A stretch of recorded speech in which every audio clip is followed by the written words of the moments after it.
Hey everyone, I just found another version. Oh, I mean a video version. So we're going to make a live Facebook Live version. Facebook Live video version. So Anna, how does it? Anniken. It's yes. like Heineken, but yes, like Heineken. So do you want to talk to me or you want to talk to your friends? You know what? I actually would like you to talk about what is a really cool. Do like this? Yeah, it's a really cool project, and you just used me as a. Is he leaving? Guinea pig. Well, you have done it for quite some time, but I really love to tell about what you're going to do. John's leaving? What happened? I wanted to interview John. Is this live now? This is live now. Yeah, right. There is he. Okay, so tell about your project. It's interesting. So this is my card. I carry out like a large card because I am not pretty and blonde like her. And, you know, I'm brown. People don't really like brown people anymore. No. Too many. Especially in Finland, which is 2% Pakistani now. Not Finland, Norway. Norway is 2%, 2.5% Pakistani people. Anyway, so my story is that I grew up in Pakistan, and I met a friend online in 1995 or 1996 from the US in Florida, and she was a school teacher. And we became friends over email. There was no internet phone. There was no nothing. We could just email each other. We used to each email each other 3 or 4 times a day. And she coached me. She was 15 years older than me. She coached me on how to talk, how to walk, you know, be confident. And I was like, you know, I had nobody who would coach me like that to become who I was. Then my company became a partner in education with her school in Florida. Our company created a website, which was unheard of, a thing called website for a school in Florida in 1997 or 1996. And their school became the first school in Florida to have a website. So we created a website for them.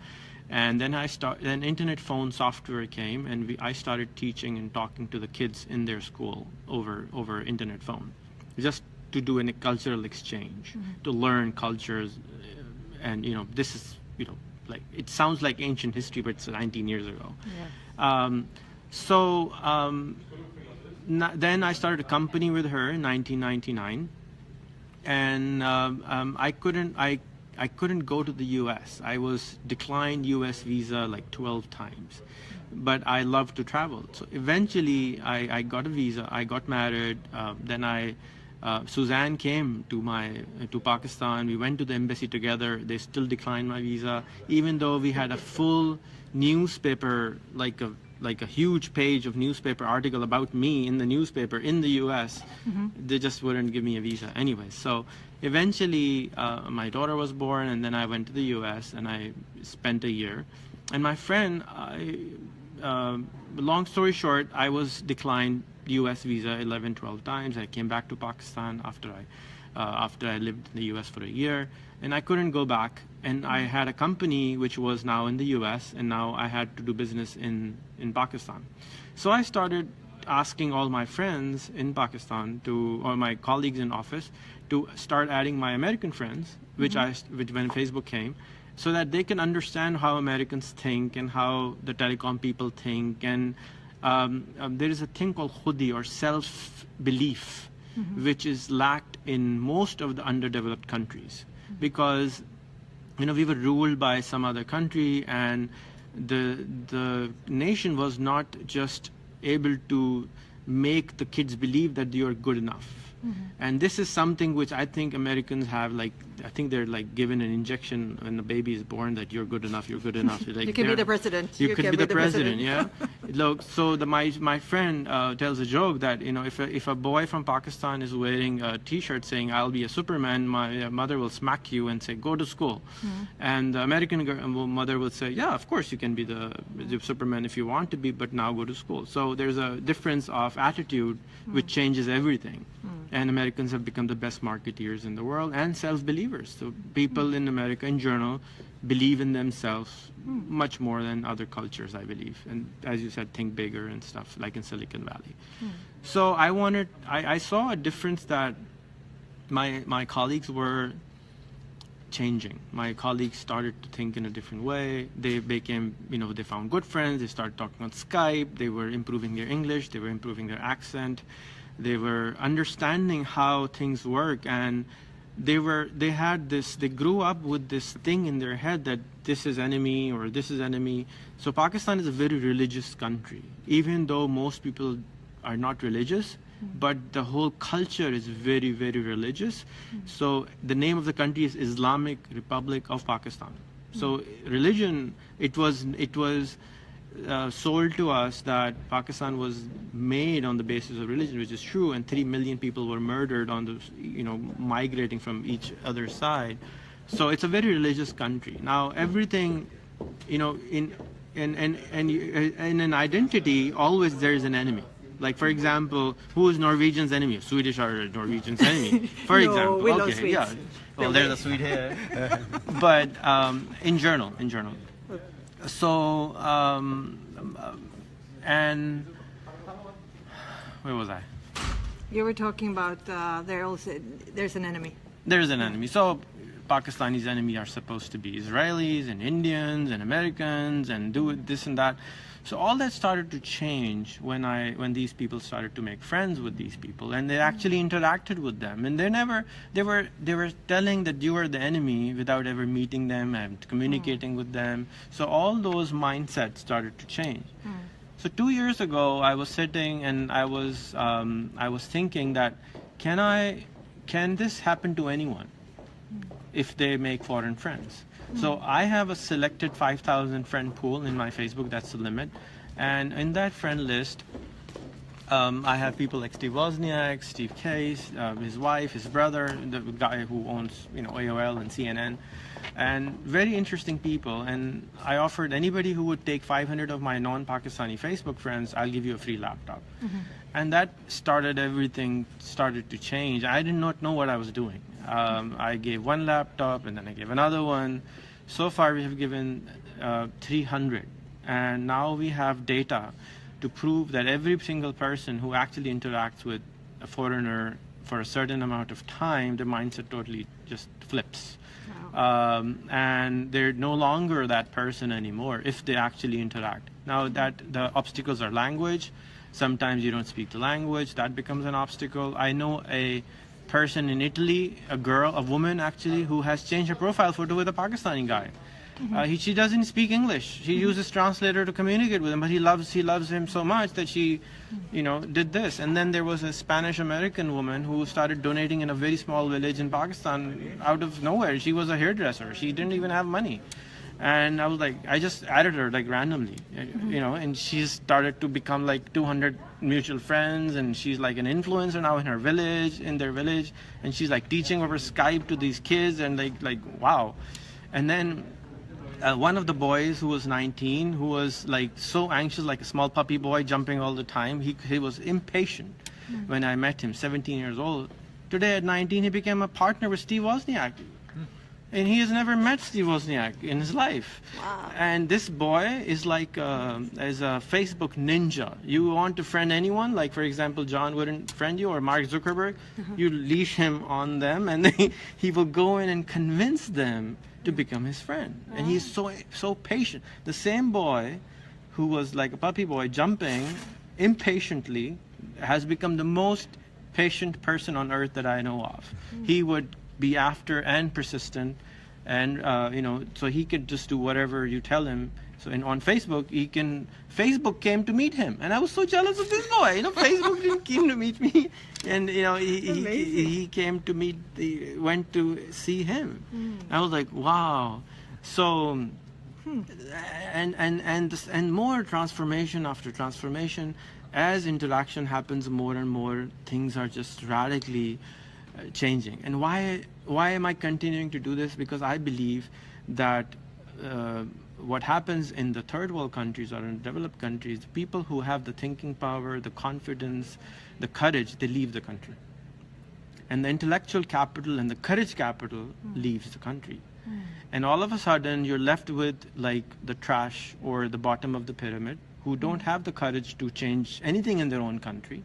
So what I'm doing is I'm taking Facebook and using it to reverse the whole philosophy. I'm trying to find the best of the minds, connecting them over Facebook to whatever kind of mind are in the world. And now it's not just Pakistan. I have given laptop in Nigeria, I've given in Syria, in Israel, in Palestine. And now I have an offer globally, anywhere in the world, anybody who takes my first person from that country takes my 500 friends, I'll give them $100. Not a lot of money, but it's just a reward to see, it's just, you know, just a gift. You know, who sends you $100, dude? Nobody. I'm willing to send the $100. Why? Because I believe I would love to know one person at least from every country in the world, right? So Facebook, you have to talk to this guy because yeah, this is Facebook doesn't care. So so what you trying to, what you hope to achieve? What's your long-term vision? Oh, I wish I knew what I was going to achieve, but what I have been. Do you have a dream? Do you have a dream? My goal in life was when somebody asked me 6 years ago, "What's your goal in life?" I said, "I have everything. I don't want anything." Well, if you stand in front of God, what do you want? So, well, I want to end poverty because I found that poverty allows people not to think freely, not to be courageous, not to be, you know, become the person you want to become. And my goal is everybody should become that butterfly where you do whatever you want to do. And I don't know if I can be successful in this, so I started a program 5 years ago where I was teaching people how to start a business at $100.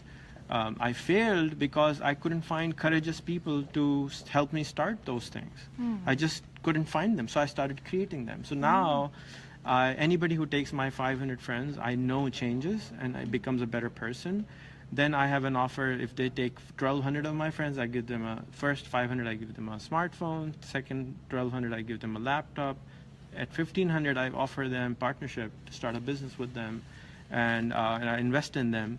And say, you know, tell me what your dream is and I'll help you achieve it, because I know by the time they have actually been persistent and hardworking to reach the 1,500 friend goal, they have actually transformed themselves into a totally different human being, and they are like 30% of me because I am collection of my friends. It's amazing. And so the reason why we met was that you told me how many followers do you have? You had 750,000. 750,000. And then he says to me, "Do you want more followers?" And I said, "Okay." And he made a video of me and put it on 10 minutes later. Yeah, and he said, "Don't freak out, don't freak out." And 2 minutes later, there was 40, 50 friend requests. So I did freak out, and I'm going to continue freaking out. Don't freak out. But it's an interesting experiment. So let's see how this goes. And you're speaking at a conference here in Oslo. You already have 80 friend requests. Oh, okay. Well, okay. So anyways, more than I had in a long time. Yes. Anyways, so what are you going to speak about in the conference here on Friday? What am I speaking about? The same stories as I just told? Yeah. Your life and trust and...